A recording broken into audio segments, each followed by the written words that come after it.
Salut, je m'appelle Lia Ferranti et je suis atteinte d'endométriose. Dans 1 sur 10, une série de balados en 5 épisodes, on vous plonge dans la réalité de celles et ceux qui vivent avec l'endométriose. C'est une maladie chronique, encore largement méconnue et souvent mal diagnostiquée.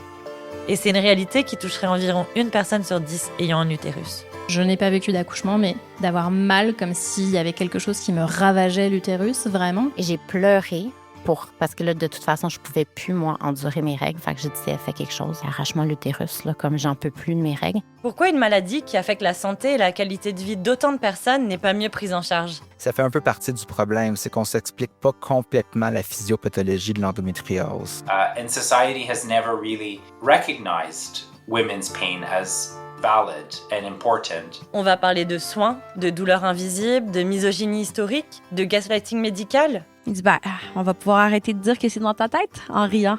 À quel moment est-ce que le curcuma, ça t'a enlevé un fibrome de 5 cm ou un kyste? Moi, j'ai jamais vu. Mais aussi et surtout de pistes de solutions, d'empathie, de solidarité et de militantisme.